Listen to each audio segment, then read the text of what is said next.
Good morning, everybody. This is Errol Rappaport. I want to welcome you to our new series of podcasts called Rappaport in Residence. This is the second podcast in a series designed to highlight all the exceptional talent involved in our next event called Illuminance. Illuminance represents a public-private partnership between the Bannerman Island Trust and the Daisy Jopling Music Mentoring Foundation.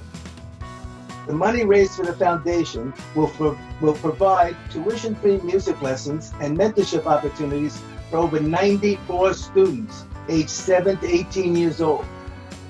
For those of you who don't know Daisy Jopling, she is one of the most talented magical violinists I have ever heard. When I first saw her perform, I was at a fundraiser for the Actors Fund, hosted by Jamie DeRoy in New York City. I was mesmerized by her performance, and she just took over the stage, and she's just magical, playing the violin and wonderful. And so I've been a believer ever since. And so now I'm a proud board member and facilitator of the Daisy Jopling Music Mentoring Foundation. The show Illuminance that we are inviting to you is a once-in-a-lifetime experience. This will include a romantic 20-minute boat ride on the Hudson River at dusk during a harvest moon. Doesn't get better than that. No. Followed by a tour of the island, which is magical. There'll be refreshments. There'll be a dance performance choreographed by Belle Torres.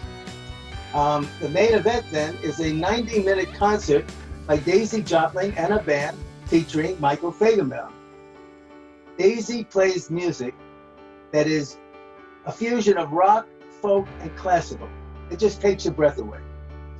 And last, we have an incredible light show designed by Deke Resurgent, who is an Emmy Award-winning light designer.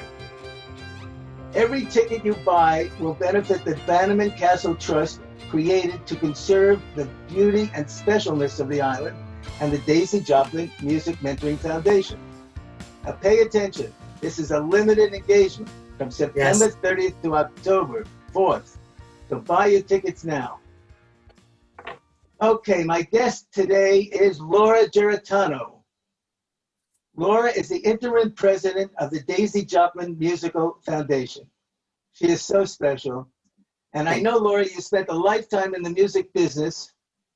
And Laura, are you there, Laura? I am. Hi, good morning. Okay, so Laura, would you please tell us about yourself, introduce yourself, and tell us about yourself? I will, thank you. First of all, Errol, you look fabulous in front of that castle. And that castle, the photo behind you is actually one of Deke's works from a previous show that he did on Bannerman Island. So just looking at that photo alone, I know that this is going to be just a magical event, like you said. But thank you for having me this morning. I am just overjoyed to spend this time with you. I am Laura G. I have been in the music business and entertainment business for most of my life. I was lucky enough to graduate right out of high school. My very first job was in the credit department of Capitol Records at 17 years old. I was thinking I might have been a lawyer, so I was taking legal STEM classes and court stenography and things like that. And the high school that I went to, which was Norman Thomas Commercial High School in Manhattan on 33rd and Park, had a great work-study program. And their counseling, the counselors, connected students, seniors, juniors, and seniors with jobs in the local area. I worked for a local company that made belts, and one of my girlfriends worked for a collection agent. And one day in our STEM class, she said, my boss has a friend who needs a secretary who knows all these legal terminologies because they're always suing people for money. You should go on this interview. And I said, all right, no problem. So when I went on the interview, literally in jeans and a t-shirt, I walked into this company on 56th and 6th Avenue in Manhattan, and it was Capitol Records. Duran Duran was in the building. They were the first time they had ever been up at the label. And here I am, 17 years old, walking around a record label. So I knew that that job was for me. And from there, I went on to work at Arista Records and then became head of marketing for the independent division of Sony Records and Sony Distribution. And it was just an honor, an absolute honor. I've got a lifetime of memories, a photo album that shows a lot of it. And I currently work in radio, which kind of is weird because we used to make the records to get played, and now I'm in that end, but I am in sales and marketing at the top radio stations up here in Westchester and the Hudson Valley, and it's just a thrill and an honor. Wow, Laura, that is such an interesting background, and I can't believe all the things you've done. What a great way to, for success. Could you please tell us now about your involvement in the Daisy Jopling Music Mentoring Foundation? Yes, and thank you. So, all those years going through it, like I said, I showed up at Capitol Records in jeans and a t-shirt. My first boss was my first mentor, and his name was Joe. And when I walked in and sat down with him, he said to me, okay, tell me about yourself. I said, okay, I graduate on June 24th, and I can start on June 25th. And he said, well, I haven't interviewed you yet. And I said, well, you don't have to, because I'm going to work harder for you than anybody you have ever met ever. I love this place. I want to work here. I am going to work hard for you. And he said, you know what? I like that kind of drive. You're hired. And I started in September. His secretary was going on maternity leave and not coming back. And that's where I started. I got my first promotion within a year and never looked back. Of course, I didn't stay within credit. I moved on to sales and marketing, where I spent the rest of my career. But he was my first mentor. He taught me an office. I had no idea how to work in an office. He taught me lose the t-shirt and the jeans. He said, take that baseball cap off. All right, this is how you answer a phone. These are office machines. Now we're talking 1981 here. So the office machines were like a telex, a fax machine that you had to put the phone in a holder. And, our printer was the size of my sofa. And it was a whole different thing. But and I still speak to him today. And he truly was my very first mentor. He changed me from being a high school kid to an office person. And I learned how to present myself, how to work in an office, how to deal with office people and office politics at a very young age in a very high profile company. I mean, we had, at that time in 1981, Capitol Records had all the hot stuff. We had Queen, we had David Bowie, we had Duran Duran, we had so many others. So it was an incredible time musically, and it was an incredible time in the world of business for me. So I knew that, again, that mentorship meant so much to me, but that also led me to know that I really didn't want to stay in the credit department forever. So when my 9 to 5 ended, I would go upstairs to the 16th floor where all the bands hung out with the publicity department. That was my second mentorship. There were a few people up on that floor. So literally I would work from 5 o'clock at night till 10, 11, 12, whatever it was, stuff envelopes, answer phones, sit with the artists and hand them the photos and the markers to sign, to autograph, to mail, to radio, whatever. And I had a different set of people, less on the mentorship side, but more on the guidance side, to show me, okay, so this is what you do to get a record out. And this is what you do to promote a show. And this is what you do to do this. And that gave me a whole other set of skills. And those formative years, my first 5 years at Capitol Records, from 17 years old, really solidified how I was able to work in an office. I would have not been able to do that without those people who showed me the way and what to do.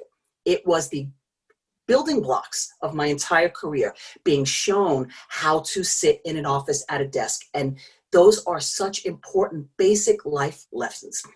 Moving on into Arista Records, where I was, those back there, that's Kenny G up there, that double plaque. So wow. that was another great mentoring experience. It was like, okay, this is what we're going to do. This is how we're going to do that. So when I got to Arista, the gentleman that hired me, he actually left the company within 2 weeks and went to another company. And I was at a job for 5 years, and now I'm at a new place. So the president of Arista Records, now I'm a kid, I'm like, oh my God, but at least I know how to be in an office now, because my first mentor taught me that.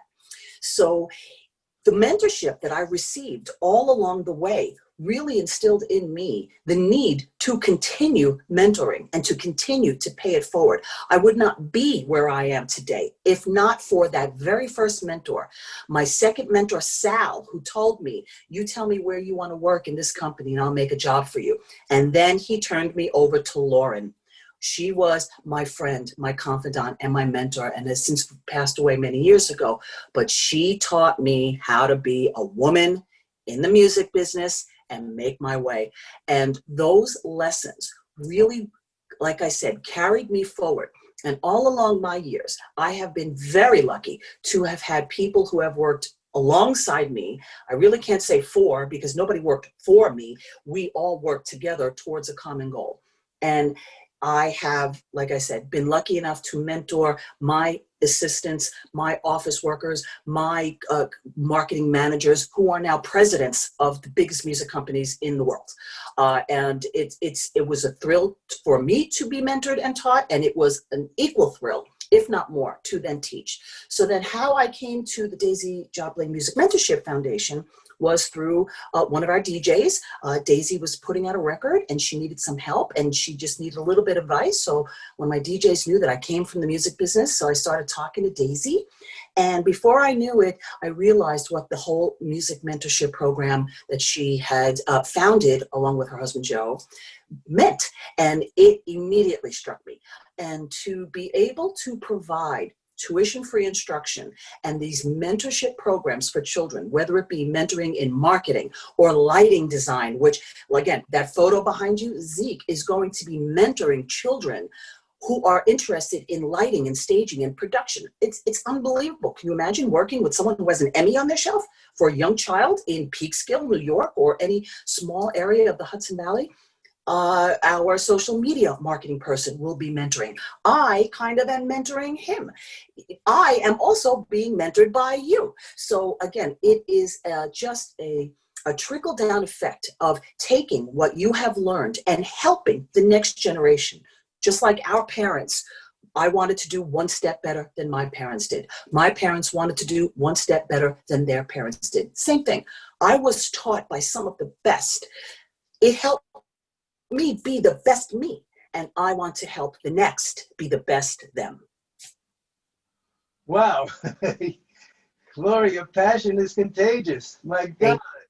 It's just so wonderful to see somebody so passionate about what they're doing. It's beautiful. I'm a product of how it worked. I mean, listen, I'm a rock star in my own mind, of course, but I really was taught by people who it meant something to. It meant something for us to take a Whitney Houston from a brand new nobody to where she was. It meant something. And the work that we did meant something. And the people that taught me that. The value of work, the value of pride in your work, taking pride in your work, and the value of teaching someone to continue your work.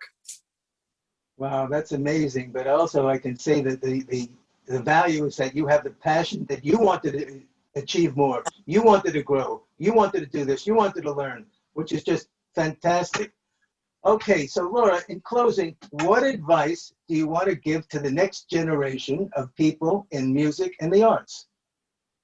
That's a great question. The advice that I would give is embrace change, okay?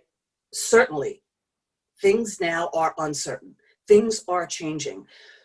The music and entertainment field right now is as devastated as so many others. Of course, health and wellness is top of the list. But when you're talking, I work in music. What do people who are musicians do? They play live, they play concerts, they play out, they go. So that is all on hold. The next generation of music and arts is going to figure out a way to continue this work of bringing music, arts, and culture, whether it be music, whether it be dance, whether it be sculpture, whether it be whatever the form of music and arts is, whether it's language, touring, production, and they're going to figure out a way how to continue that work going forward. Through the years of the music business, embracing change was always very important. We saw the changes between how music came out on one of these and is now on one of these. And that change was embraced by, a lot of people fought it, but a lot of people did embrace it. So the advice that I would give to those going forward is to take the lessons that have been taught from those who began it. Fix and change and adjust what needs to change to move forward and learn from what it took to get here. So my advice to the generation coming up who's going to take over for us in all aspects of life, whether it be politics, whether it be teaching, whether it be cooking or anything else, take what you've learned, add your own, bring it forward, pay it forward, help the next generation, and then every generation will help that generation going forward. And before you know it, somebody will be looking back at this archive going, wow, you know what? That was really cool. And I'm glad that they set the tone for us to move forward. And I'm going to continue to move forward and teach the next generation. Just beautiful, Laura. Beautiful, just beautiful. Thank you so much for sharing that with us. Thank you so much for having me today. Well, my pleasure. My pleasure. You know, hopefully next time you're going to be president of the Daisy Jopling Music Foundation. You know, listen, that's one thing we didn't discuss. It was an honor that Daisy and the board, you wonderful board members of ours, did honor me with this blessing to act as interim president after Joe did pass away. And I am a proud interim president, and I will be an even prouder president should I be bestowed that honor.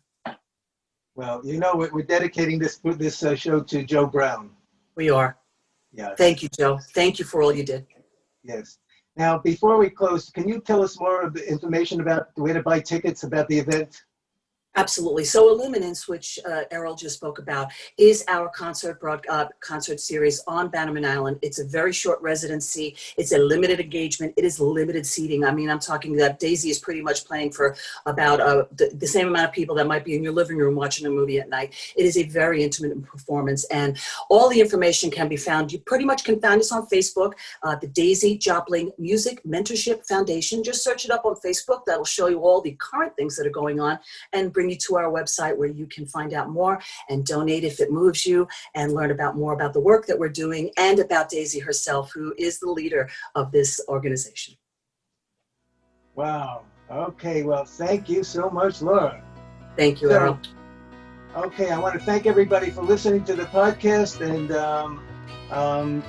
I just want to leave you with one thought. May you always have a dream of passion. Thank you, and I'll see you next week. God bless all of you. Thank you. Bye. Bye.